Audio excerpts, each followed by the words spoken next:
अच्छा यार, हम स्टार्ट करने लगे। हम कंटिन्यू करने लगे हैं अपनी बात कि मैंने आपको कहा था कि कंपाउंड रेट ऑफ इंटरेस्ट दो किस्म के होते हैं। एक होता है नॉमिनल रेट ऑफ इंटरेस्ट और एक होता है इफेक्टिव रेट ऑफ इंटरेस्ट। ये सवाल समझने के लिए ना आपको मेरे साथ एक स्टोरी में चलना है। थोड़ा सा मैं डिटेल में जाऊंगा, लेकिन डिटेल का फायदा ये होगा कि आपका कभी इंशाल्लाह ताला इसका एमसीक्यू गलत नहीं होगा। टीचर्स अक्सर डायरेक्टली करवा देते हैं, आप लोग कहीं से भी पढ़ोगे डायरेक्टली करवा देंगे। डायरेक्टली का मतलब डायरेक्ट फॉर्मूला बता देंगे कि यहाँ से ये ऐसे निकालना। सिर्फ गौर से समझ नहीं है, एक मरतबा बात कभी जिंदगी में नहीं भूलेगा इंशाल्लाह ताला। देखो यार, मेरे शहजादों, मेरे चीतों, मेरे बब्बर शेरों, फॉर एग्जाम्पल तुम लोग जाते हो बैंक। तुम लोग बैंक गए। तुम लोगों ने बैंक जाके उसको मैनेजर जिसने तुम लोगों को डील किया, तुम लोगों ने उनसे उससे जाके कहा कि मैं ना आया हूँ आपके पास। मैं आपके पास ना कुछ इन्वेस्टमेंट करना चाहता हूँ। इन्वेस्टमेंट इस तरह की मुझे उस पर इंटरेस्ट मिले, मतलब कि मैं पैसे रखवाऊँ और उस पर मुझे पैसे आए। ठीक है। अच्छा। अब क्या कहते हैं, बैंक वालों ने कहा कि ठीक है, हम हमारा ये सीन है। हमारा ये सीन है कि हम लोग क्या कहते हैं ना, बिल्कुल क्या कहते हैं, कर लेंगे आपकी इन्वेस्टमेंट। मैंने पूछा आपका रेट क्या है, मतलब आप क्या रेट देते हैं। उन्होंने मुझे कहा, स्टोरी यहाँ पे मैं चला रहा हूँ राइट साइड पे, उन्होंने मुझे कहा कि रेट हमारा है 12% पर ईयर। उन्होंने कहा कि हमारा रेट क्या है, 12% पर ईयर। उन्होंने कहा कि हमारा रेट क्या है, 12% पर ईयर। मतलब कि अगर आप 1 लाख रखवा के जाते हो तो साल बाद आपको कितना मिल जाएगा, 1,12,000। साल बाद कितना मिल जाएगा, 1,12,000। ठीक है सर, गुड है। मैंने कहा चलें ठीक है, मैंने कहा चलो यार एक दो बैंक से और पता कर लेता हूँ, हो सकता है कोई अच्छा रेट मिल रहा हो। ठीक है, कोई 12 12 की जगह 13 दे रहा हो, चलो मेरा फायदा है। ठीक है। मैं उठ के चला गया दूसरे बैंक। मैं वहां पे भी मैनेजर के पास गया, मैंने कहा शहजाद, उसको थोड़ी कहना शहजादे। मैं कहा सर, मैंने इस तरह ना इन्वेस्टमेंट करनी है 1 लाख रुपए की, इसी तरह मुझे ना फिक्स करवाने हैं पैसे और मुझे ना इस पर इंटरेस्ट चाहिए। मैंने कहा ठीक है, बैठे आप, ये सब कुछ चाय शाय ला के उन्होंने मुझे दी। उन्होंने कहा ठीक है, हम आपको इंटरेस्ट देंगे। हम आपको इंटरेस्ट देंगे, आप इन्वेस्टमेंट करें। मैंने कहा रेट बता दो। अब जब उन्होंने रेट मुझे बताया तो वो कहते हैं कि रेट आपको हम इस तरह देंगे कि हर 3 महीने के बाद ना 3%। हर 3 महीने के बाद 3%। हर 3 महीने के बाद 3%। उन्होंने कहा कि रेट आपको हम सालाना नहीं देंगे। रेट आपको हम सालाना नहीं देंगे। हम रेट किस तरह देंगे, 3% देंगे। ठीक है। अच्छा, 1 मिनट रुको।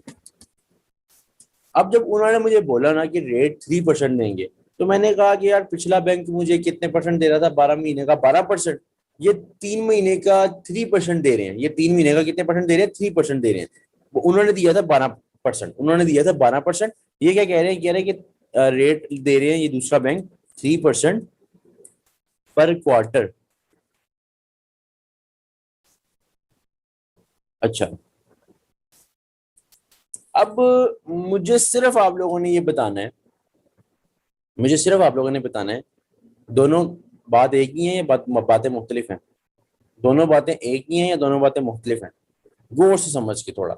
दिखने में दोनों बातें आपको क्या लग रही हैं, एक ही लग रही है, मतलब एक ही है या चेंज है।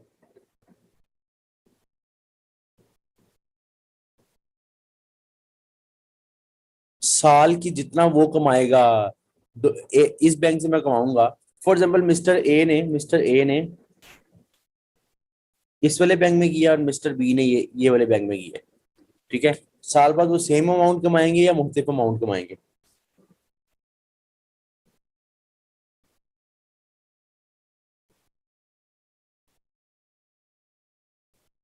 चलो थोड़ा सा अपना सवाल बदलता हूँ। थोड़ा सा अपना सवाल बदलता हूँ।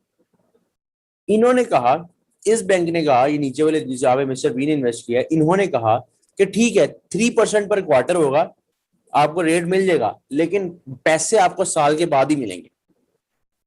पैसे साल बाद ही मिलेंगे। हाँ, आपका जो रेट है ना वो 3% पर क्वार्टर है। रेट आपका मतलब जो इतना रिटर्न आएगा वो हर क्वार्टर निकाल लिया जाएगा, लेकिन पैसे आपको साल बाद ही मिलेंगे। ठीक है, निकाल के री इन्वेस्ट कर दिया जाएगा।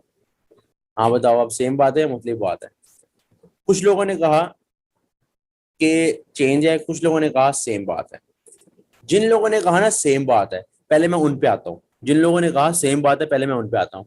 जिन लोगों ने कहा है ना सेम बात है, उनको लगा, उनको ये लग रहा है, उन्होंने ये सोच के कहा कि 3% पर क्वार्टर है, साल में होते हैं 4 क्वार्टर, मल्टीप्लाई 4 करोगे तो बात तो वही आ गई है, 12% पर ईयर यहाँ पे भी मिल रहा है। और 12% पर ईयर वो बैंक जो जहाँ पे मिस्टर ए ने इन्वेस्ट किया वो वाला बैंक भी दे रहे हैं, तो सेम हुआ। लेकिन जब मैंने सवाल चेंज किया, मुझे एक बात बताओ जरा, गौर से देखना। मिस्टर ए ने कितने पैसे रखवाए जाके? 1 लाख रुपए। अब गौर से देखना, गौर से, ये बैंक वालों के साथ डीलिंग करते हैं, बैंक वालों के साथ डीलिंग करते हुए ना हाथ तौर पे ध्यान रखना, वो लोग इस तरह के करते हैं पंगे। ठीक है, तुम लोग तो एसईसी कर रहे हो, तुम लोग तो पक्के होना चाहिए। नॉर्मल वाम को वो पकड़ लेते हैं, मतलब घेर लेते हैं। अच्छा, 1 लाख इन्वेस्ट किया, मल्टीप्लाई इस बंदे को 12% मिल रहा है पर ईयर, कितना कमाएगा? 12,000। ठीक है, 12,000। इधर आओ जरा मिस्टर बी साहब, 1 लाख इन्वेस्ट किया, सेम वालों को लग रहा है सेम कमाएगा, लेकिन अब देखो, अब गौर से देखना, उसको 3% पहले मिल गया 3 महीने का, जनवरी से लेके मार्च का 3 महीने, फर्स्ट 3 मंथ्स के लिए उसको कितना मिला? उस पर 3,000 रुपए ऐसे मिले। अब इस पॉइंट पे, जिस पॉइंट पे उसको 3,000 मिले और उसने री इन्वेस्ट कर दिए ये 3,000, ये वाले 3,000 जो उसको 3,000 मिल गए थे, निकल गए, उसने कहा नहीं री इन्वेस्ट कर दो वापस। तो इसका मतलब क्या है कि ये 3,000 वापस, अब उसकी इन्वेस्टमेंट कितनी हो गई है? 3 महीने बाद ही 1 लाख, 1 लाख की जगह 1,03,000। वही उस्मान वाली एग्जाम्पल कि भाई ये आ नहीं रहा मेरे पास, कॉल करके हर साल मुझे कहता है भाई मेरे पैसे वापस डाल दो, मेरा जितना इंटरेस्ट बन रहा है वो वापस डाल दो।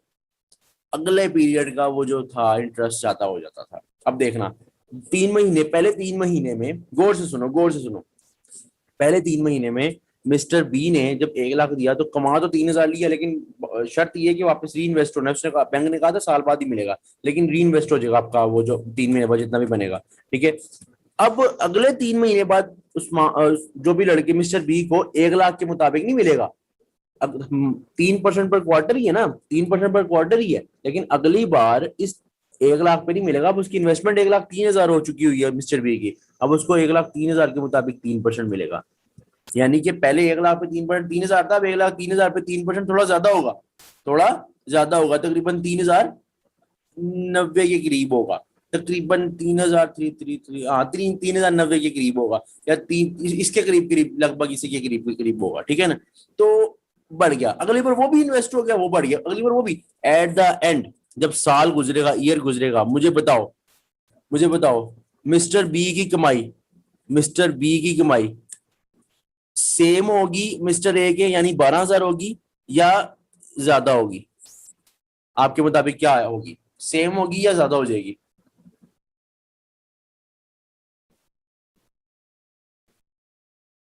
बताओ भाई, सेम होगी ज्यादा होगी? जिन्होंने समझा भी सारे बताओ, सबने बताना है मुझे।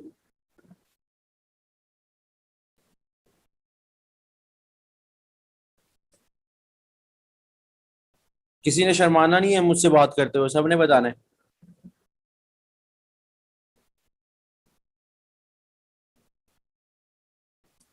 हाँ, उस्मान ने बड़ा प्रैक्टिकल सवाल पूछा है। उस्मान ने बहुत प्रैक्टिकल सवाल पूछा है कि बैंक को क्या फायदा, बैंक को क्या मसला है ये चीज करने के लिए। उस्मान, पाकिस्तान में ना नॉर्मली बैंक ऐसे करते नहीं है, लेकिन मैं आपको एक अपनी लॉजिक बता देता हूँ कि ये जो मैंने एग्जांपल दिया है इसके पीछे मेरी लॉजिक क्या है। असल में ना यार, उस्मान, आज के दौर में ना बहुत ज्यादा कंपटीशन हो चुका हुआ है, बहुत ज्यादा कंपटीशन हो चुका हुआ है। तुम लोग एक छोटे अंदाजा लगा, एक छोटी सी बात से अंदाजा लगा लो। हम लोग पढ़ा रहे हैं ना, हम लोग पढ़ा रहे हैं, मेरी टीम के बंदे हैं, हम लोग अभी सोच रहे हैं कि आगे मजीद टीचर्स वगैरह इन करें, मजीद टीम को इंशाल्लाह ताला बढ़ाएं 1-2 महीने के अंदर, और पूरे टीचर्स लेके आए। हम लोग कभी भी तुम लोगों को कहें कि भाई ठीक है, F5 पढ़ने आए हो, 50,000 फीस दो, 50,000 फीस दो, तुम लोग कहोगे यार मार्केट में बहुत अच्छे अच्छे टीचर्स बैठे हुए हैं, बहुत एक्सपीरियंस्ड इंस्टीट्यूट्स हैं, पूरा मुल्क बड़ा भरा पड़ा है जो ऑनलाइन सर्विसेज दे रहा है, जो रिकॉर्डेड सर्विसेज दे रहा है, जो ये सर्विसेज दे रहा है, जो बल्कि उनकी अपनी किताबें हैं, ये हैं वो, समझ रहे हो बात को? तो इतनी कंपटीशन की वजह से कस्टमर को किस तरह बढ़ाओगे अपने? अपने बैंक वाले अगर यही सोचते रहेगा कि उन्होंने 12 रखा है तो हमने भी 12 रखा है, इस वजह से बैंक क्या करता है, थोड़ा बहुत ऊपर दे के ना, यानी कि अगर जहां 12,000 दे रहा है, ये कोई ज्यादा अमाउंट नहीं बनेगी, थोड़ी बहुत ही ज्यादा बनेगी ना, जिधर 12,000 जाना था वहां 13,000 चले जाएगा, लेकिन होगा ये कस्टमर अट्रैक्ट हो जाएगा, कस्टमर अगले का कस्टमर टूट के आपके पास आ जाएगा और आपकी कस्टमर बेस बढ़ जाएगी, कस्टमर बेस बढ़ती जाएगी, बाद में आपने अच्छी सर्विसेज देखी, अगर उनको 12,000 रुपये भी ले आओगे ना वापस आ जाएंगे वो। जैसे फॉर एग्जाम्पल रेस्टोरेंट है, उनको शुरू में फॉर एग्जाम्पल तुम लोगों ने काम शुरू किया और तुम लोग शवारमा बेच रहे हो अपना, तुम लोगों ने हाथ अपना कोई शवारमा निकाला, टिक्का बोटी शवारमा है हैवी किस्म का, अब तुम लोगों की कॉस्ट है 100 रुपए, असल शवारमा, मतलब 100 भी मैं कम बता रहा हूँ, वो 50 वाकई बड़ा शवारमा वो वाला सीन की बात नहीं कर रहा हूँ, ठीक है, होना खाया करो, ठीक है। तो वो क्या कहते हैं, अब तुम लोगों ने फॉर एग्जाम्पल 100 रुपए की कॉस्ट है, तुम लोगों ने कहा कोई नहीं यार कोई नहीं, 6 महीने में ये 100 पे बेचूंगा, मुझे कोई प्रॉफिट नहीं चाहिए, क्यों जा रहे हो तुम लोग, कस्टमर बढ़े, तो ये बैंक जो है ना ये भी अपना कस्टमर बढ़ाना चाहता है। और एक और बात, बैंक, ये थोड़ी प्रैक्टिकल बात हो रही है, आउट ऑफ द कॉन्टेक्स्ट बात हो रही है, लेकिन बैंक जो है ना, बैंक को ना स्टेट बैंक ने ना टारगेट दिया होता है, हर बैंक को स्टेट बैंक ने टारगेट दिया होता है, उनके हेड्स ने टारगेट दिया होता है, हेड ने टारगेट दिया होता है कि इतना कैश होना लाजमी है इस दिन, हर रोज कॉल आती है, हाँ भाई कितना कैश है। अब अब अगर टारगेट होता है कि मतलब 50 लाख 1 करोड़ रुपया होना आपके पास जरूरी है एक दिन का, हर जब भी कॉल है 1 करोड़ हर वक्त पड़ा हो, अब बैंक के पास शाम में फॉर एग्जाम्पल 70 लाख पड़ा हुआ है और 30 लाख की कमी है, ठीक है, तो वो किस तरह अपने कस्टमर्स को छोड़ सकता है, वो कहेगा मैक्सिमम कस्टमर लेके आओ, पहली बात बढ़ाओ अपनी बेस, ताकि ये 1 करोड़ का जो थ्रेश होल्ड है ये लिमिट कभी नीचे ना जाए।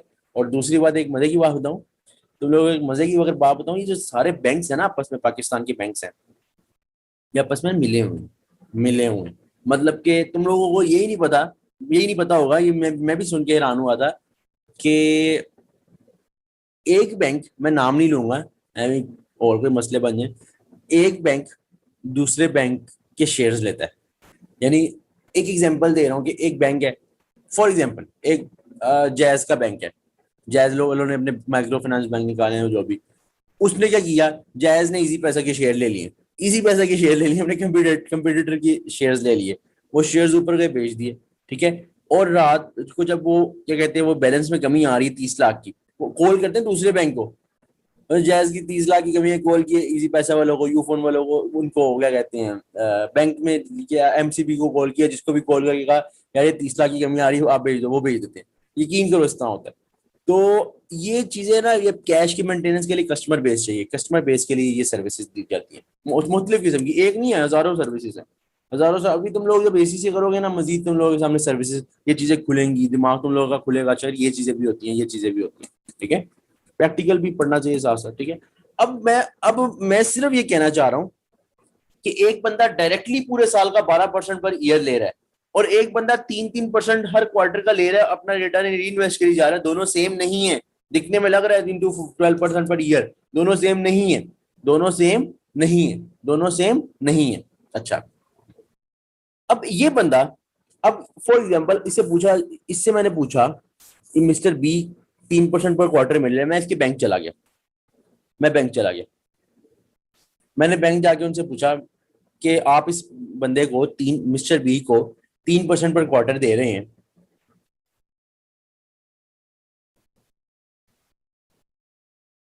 उस्मान ने एक सवाल पूछा कि ऐसा भी तो हो सकता है कि जितना इंटरेस्ट हमें बैंक दे रहा है उससे ज्यादा लोन दे के रिकवर कर लेता हो। उस्मान, ऑब्वियसली बात है, कोई बंदा हमारा, हम बैंक में जाते हैं 1,000 रुपए के पीछे, हमें फॉर एग्जाम्पल कितने परसेंट चल रहा है आजकल, 12% चल रहा है, पता नहीं कितने परसेंट चल रहा है, आप 1 लाख रुपए रखवाया, साल का आपको फॉर एग्जाम्पल 12,000 मिला, ठीक है, आपका क्या ख्याल है कि साल में वो 1 लाख पे 12,000 पूरे नहीं करते होंगे, बेटा वो लाख के पीछे साल में शायद ऊपर उसके 2 लाख कमा लेते हो, ठीक है, उसमें से 12,000 आपको बैंक अपनी जेब में पैसा डालता है, उसमें से सैलरीज निकालता है स्टाफ की, उसमें से सब कुछ करता है, इसीलिए कहते हैं कि बैंक की जॉब्स में थोड़ा दूर दूर रहो जरा, इसके अंदर जो है ना वो काम ठीक नहीं है, इसीलिए कहा जाता है। तो इस वजह से एक बंदा जब भी बैठा होता है एक जगह, मैं बैठा हूँ, मुझे क्या अपना पड़ी हुई है कि किसी से 1 लाख लेके उसे 5,000 दूं उसके ऊपर, हाँ 1 लाख दिया, यहाँ से मैंने शेयर्स में इन्वेस्ट कर दिया, 1 लाख दिया यहाँ से मैंने अपने इदारे में इन्वेस्ट कर दिया,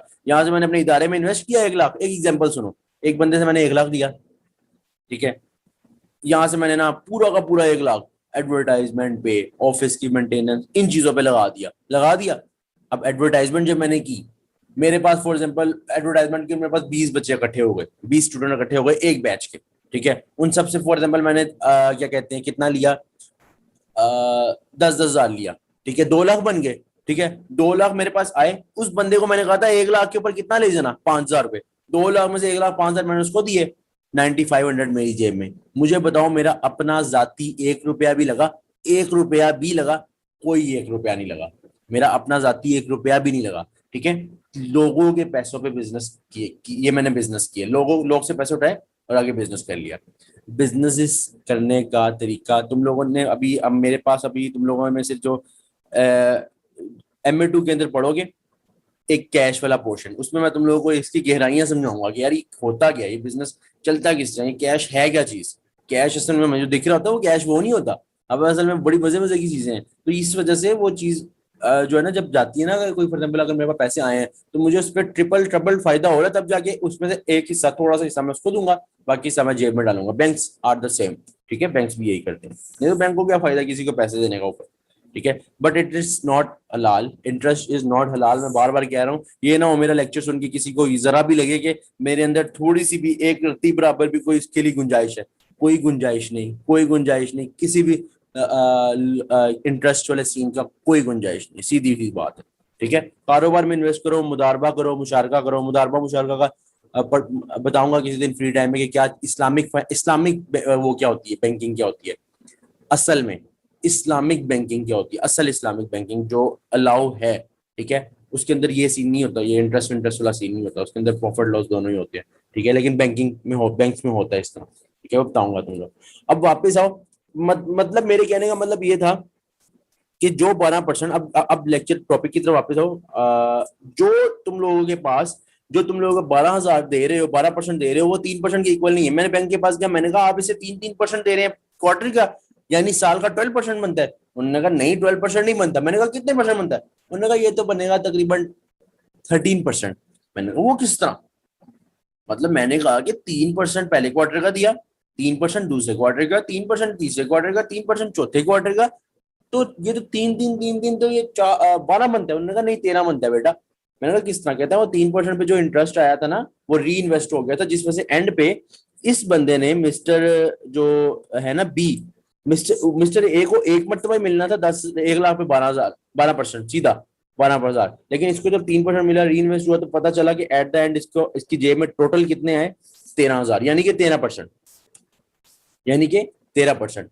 तो एक बात याद रखना, एक बात याद रखना, ये वाला रेट है ना जो पूरे साल का होता है, जो पूरे साल का ईयरली रेट होता है, इस रेट को कहते हैं नॉमिनल रेट। दोबारा सुन लो, ये रेट है ना 12% पर ईयर, कि पूरे साल का सिंपल जो ऐड करके आंसर आ रहा है 3333, इसे बोलते हैं नॉमिनल रेट। दोबारा सुनो, जो ये रेट है जो सिंपल, जैसे इस 3 को भी 4 मरतबा ऐड कर दो, 4 क्वार्टर है ना, 4 मरतबा ऐड कर दो, 12 आ रहा है ना, 12 क्या है नॉमिनल रेट। ये क्या है 13% इफेक्टिव रेट। इधर आओ, रेट ऑफ इंटरेस्ट के अंदर, कंपाउंड रेट ऑफ इंटरेस्ट के अंदर दो रेट्स हैं, एक है नॉमिनल रेट ऑफ इंटरेस्ट और एक है इफेक्टिव रेट ऑफ इंटरेस्ट। जो नॉमिनल रेट ऑफ इंटरेस्ट है ये वो होगा जो आपको क्वेश्चन में गिवन होगा, वो आपको हमेशा नॉमिनल देगा और कहेगा इफेक्टिव निकालो। वो कहेगा कि 12%, 13% पर ईयर रेट है, 13% पर ईयर रेट है।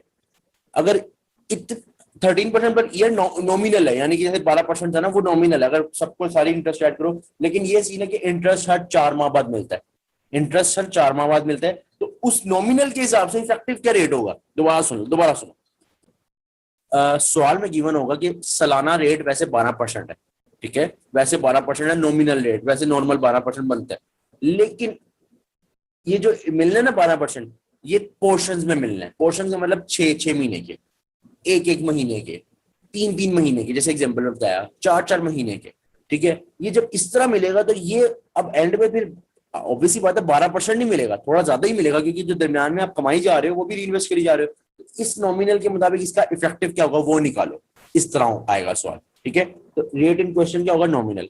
Used when compounding is done yearly. मैंने क्या बोला था, ये जब ईयरली कंपाउंडिंग का मतलब क्या होता है कि इंटरेस्ट मिलना। कंपाउंडिंग का मतलब होता है इंटरेस्ट मिलना, कंपाउंडिंग का मतलब क्या होता है इंटरेस्ट मिलना, ठीक है। Use when compounding is an yearly, जब ईयरली होगा तो नॉर्मल रेट यूज होगा ना, नॉमिनल रेट यूज होगा ना। जैसे फॉर एग्जांपल तुम लोग बैंक गए हो, बैंक ने कहा कि 1000 रुपया इन्वेस्ट किया, ठीक है, तुम्हें उस पर 12% सालाना मिल जाएगा, तुम 1200 लेके अपना 12% कितना बनेगा, 120 लेके तुम घर पहुंच गए, 120 लेके तुम घर पहुंच गए, तो ये नॉमिनल रेट से सिंपल तुम्हें 12% मिल गया। लेकिन इफेक्टिव रेट क्या है, used when compounding is not done yearly, year के अलावा किसी और, मतलब 3 माह बाद हो रही है कंपाउंडिंग, मतलब 3 माह बाद इंटरेस्ट मिल रहा है, 1 माह बाद मिल रहा है, 10 माह बाद मिल रहा है, 6 माह बाद मिल रहा है, 5 माह बाद मिल रहा है, ठीक है। तो जब इस तरह वाला सीन आएगा तो वहां पे रेट, फिर आप ऑब्वियस ही बात है ना, ऑब्वियस ही बात है कि वहां पे फिर रेट नॉमिनल नहीं यूज होगा, वहां इफेक्टिव रेट यूज होगा, दिया होगा नॉमिनल, निकालना होगा इफेक्टिव, ठीक है। जैसे जैसे जैसे मैं तुम लोगों को एक एग्जाम्पल करवाता हूँ, गौर से सुनना। अब तुम लोगों ने ये पहले कॉन्सेप्ट तुम लोगों का पक्का है, गौर से बस एग्जांपल सुन लो, पूरा टॉपिक तुम लोगों को समझ आ जाएगा।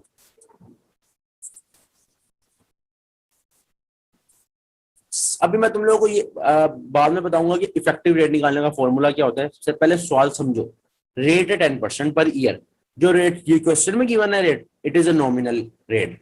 Interest is paid after 6 months, वो कह रहे हैं कि सालाना रेट तो 10% ही है, साल का रेट इज 10% पर ईयर, साल का रेट तो 10% ही है, साल की रेट तो 10% ही है। लेकिन मसला ये है कि ये साल का रेट 10% है माना, मतलब 5% पुर्जों में मिला के उसका, जैसे वहां पे 3 3 3 मिला के 12% बन रहा था, ये भी बोला रेट 10% बन जाता है साल का। लेकिन इंटरेस्ट कब मिल रहा है, कंपाउंडिंग कब हो रही है, इंटरेस्ट मिलना कंपाउंडिंग होना, कंपाउंडिंग कब हो रही है, आफ्टर 6 मंथ्स। मुझे सिर्फ एक ये बात बताओ कि अगर इंटरेस्ट 6 माह बाद मिल रहा है तो साल में कितनी बार मिलेगा, अगर इंटरेस्ट 6 माह बाद मिल रहा है तो साल में कितनी बार मिलेगा, बस ये बता दो।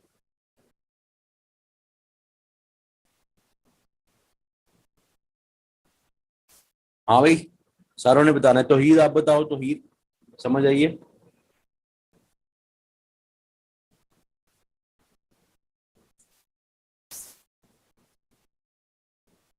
ये चीज सबने बिल्कुल परफेक्ट बताया, यानी कि 6 माह बाद मिल रहे, साल में 2 है। यानी अगर मैं तुम लोगों को इसका दूसरा मतलब बताऊं इस लाइन का, तो वो यही है ना कि नंबर ऑफ कंपाउंडिंग कितनी है इस सवाल के मुताबिक, 2। नंबर ऑफ कंपाउंडिंग, पूरे साल की नंबर ऑफ कंपाउंडिंग कितनी बार इंटरेस्ट मिला, 2 मरतबा मिला। Good, very good. अच्छा, अब इफेक्टिव रेट का फॉर्मूला सुनो, इफेक्टिव रेट का फॉर्मूला गौर से सुनो। 1 प्लस रेट, ये रेट के नॉमिनल रेट, ठीक है, मल्टीप्लाई, गौर से सुनना, मल्टीप्लाई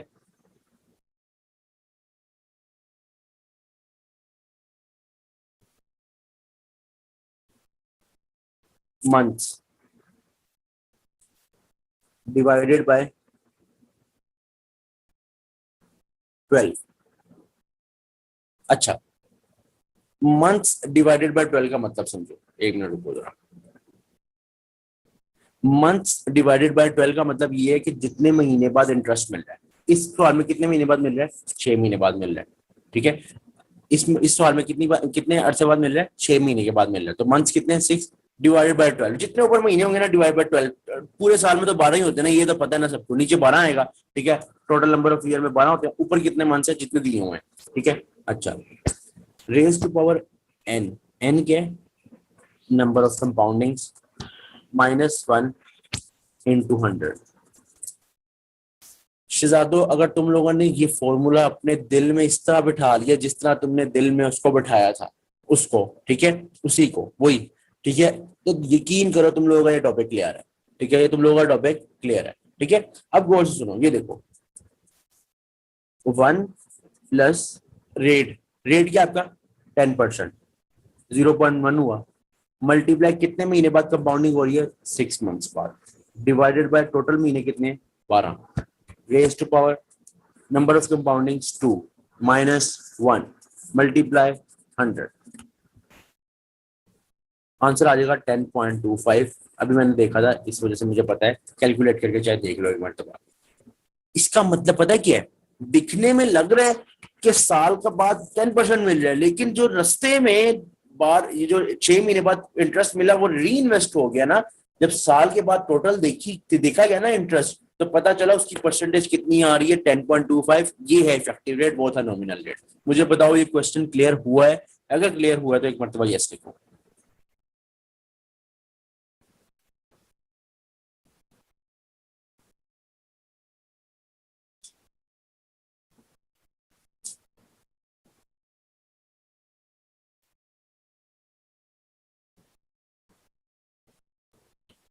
अच्छा, अरसलान ने सवाल पूछा कि अगर 8 महीने बाद मिलता है या 5 महीने बाद मिलता है, उस्मान इस तरह के क्वेश्चन आपके नहीं आएंगे। 3 माह, 1 माह, 6 माह, 4 माह, बस ये वाले आते हैं, ठीक है। हाँ, अगर वैसे वो आएंगे नहीं, वो आते नहीं है, सवाल में नहीं आते कि जिसकी नंबर ऑफ कंपाउंडिंग पॉइंट्स में आ रही हो। लेकिन अगर आ भी जाते हैं तो कोई बड़ी बात थोड़ी है। अगर वो कहता है 8, तो ठीक है 1.5 बार कंपाउंडिंग होगी, लेकिन ऐसा आएगा नहीं, आएगा नहीं। आता क्या है? 4 माह, जिसके पूरे नंबर आते हैं, जिसकी कंपाउंडिंग का नंबर है वो होल नंबर आता हो, यानी कि पॉइंट्स में ना आती हो नंबर ऑफ कंपाउंडिंग, ठीक है अरसलान, टेंशन की बात नहीं। अब मेरे चीतों, मेरे शहजादों, तुम लोग जब बुक्स खोलोगे ना, तो तुम लोगों को सिर्फ ये फॉर्मूला नजर आएगा इसका, ये फॉर्मूला नजर आएगा ये।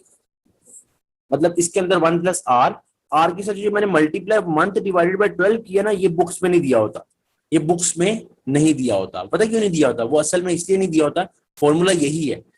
लेकिन मंथ्स बाय 12 करना क्यों जरूरी होता है? क्योंकि रेट को मैं बेसिकली अपोर्शन कर रहा हूँ, रेट को इस 0.1 को मैं अपोर्शन कर रहा हूँ 6/12 का। मतलब यही है कि था 0.1 जो था वो 12 माह का था, डिवाइडेड बाय 12 मल्टीप्लाई 6 ही किया, अपोर्शन किया रेट को। लेकिन इस बार मैंने सोचा कि हर बार मैं बिना ये नहीं ना करता ना, मंथ्स डिवाइड बाय 12, बच्चे कंफ्यूज हो जाते हैं। आपने यही फॉर्मूला याद रखना है, इसी के थ्रू करना है। बुक में ये फॉर्मूला लिखा होगा, बस ये मंथ्स डिवाइड बाय 12 नहीं किया होगा, ये मैंने जो आपको बताया फॉर्मूला में एडिशन किया है, ताकि आप लोगों का ये इजीली हो सके सवाल, ठीक है। अच्छा, ये क्वेश्चन है तुम लोगों के सामने, अगला ये वाला, ये क्वेश्चन है। ये तुम लोगों को फॉर्मूला मैंने ऊपर लिख दिया, फॉर्मूला ऊपर लिखा, ऊपर क्वेश्चन में स्क्रीन पे नजर आ रहा है। ये क्वेश्चन है, रेट 15% पर ईयर, 3 माह बाद और ये कंपाउंडिंग, ठीक है। करना ये वाला क्वेश्चन, ये वाला करो। जो कशमाला वो वाला फॉर्मूला यूज करना है जो मैंने ये लिखा हुआ ये वाला, ठीक है। ये रेट है, 3 माह बाद कंपाउंडिंग हो रही है, निकालो आंसर, जल्दी निकालो, खोलो कैलकुलेटर, निकालो आंसर।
हाँ भाई बताओ।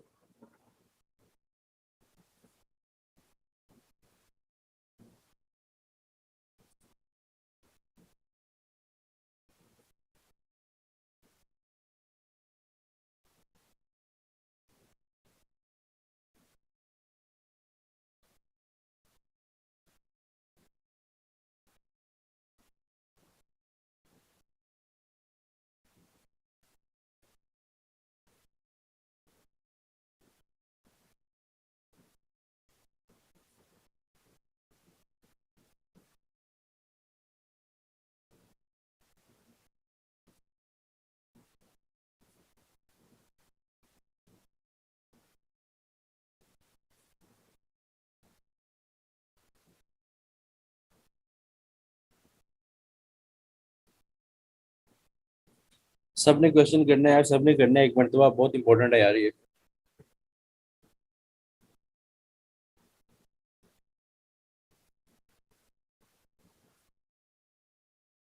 हाँ हाँ, उस्मान मैंने आपका देख लिया, कशमाला ने भी कर लिया, बाकी बताओ यार बाकी। अशनान ने भी कर लिया।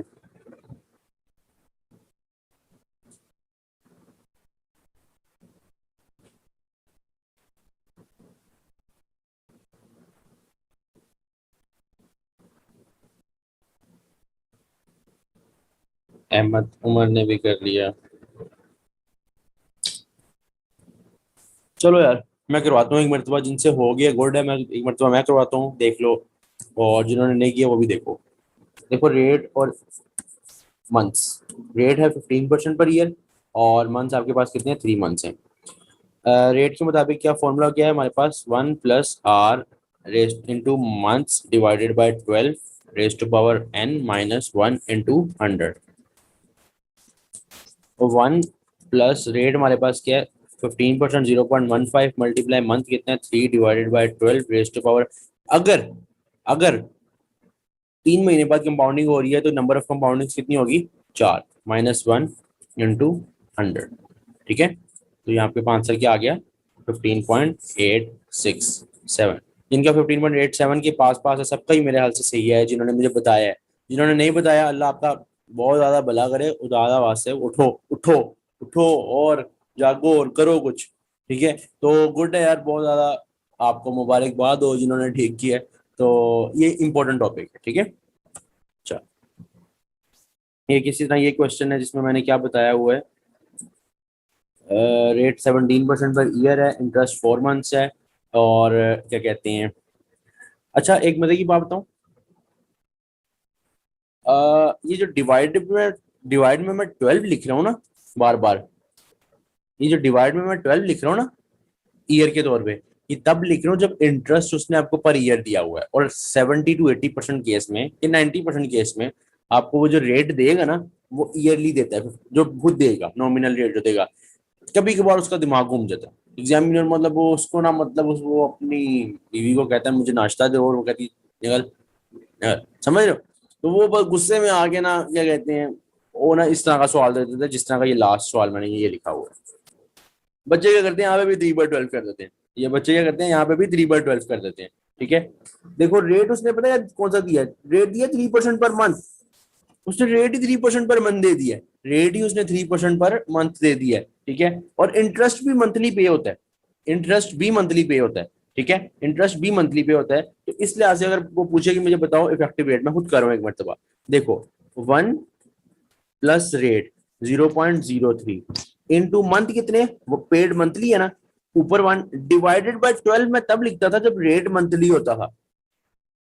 अब जो डिवाइडेड बाय रेट, जिस जो असल में नीचे पता है कौन से मंथ लिखते हैं, जो रेट के मंथ होते हैं। ठीक है, जैसे यहाँ पे मुझे ना, यहाँ पे डिवाइडेड बाय फॉर्मूले में 12 की बजाय पता है क्या लिखना चाहिए, जो सवाल में जो रेट दिया हुआ है ना, उसके मंथ्स, रेट के मंथ, मतलब कि उसने बोला हुआ 10% पर ईयर, तो ईयर में कितने मंथ है, 12। ठीक है, अब उसने दिया हुआ है कि ये जो रेट है यही मंथली दिया हुआ है। ठीक है, तो 1 डिवाइडेड बाय 1। ठीक है, 1 डिवाइडेड बाय 1 क्यों किया, क्योंकि रेट ही मंथली था, -1 इंटू 100, तभी मैंने यहाँ पे 1 डिवाइड बाय 1 को कुछ नहीं लिखा। अच्छा, अब एक एक बार हर महीने कंपाउंडिंग हो रही है, तो साल में 12 कंपाउंडिंग होगी, तो n 12 हो जाएगा, -1 इंटू 100। 42.5 है। हाँ 3% पर ईयर होता ना रेट, तो फिर इस तरह होता, जैसे नॉर्मल हो रहा है कि 1 + 0.03 into month divide by 12 raised to power 12 minus 100। ये क्या हुआ, उसने रेट जो है ना उसमें पर मंथ दे दिया। ये बहुत कम होता है इस तरह का केस, लेकिन ये भी केस हो सकता है, इस वजह से आपको करवाया है मैंने। ये पॉइंट क्लियर हुआ सबको? यहाँ तक आज का सारा लेक्चर क्लियर है तो एक मरतबा यस लिख दो। यहाँ तक सारा आज का लेक्चर सबको क्लियर है तो एक मरतबा यस लिख दो। कुछ पूछना है तो पूछ लो।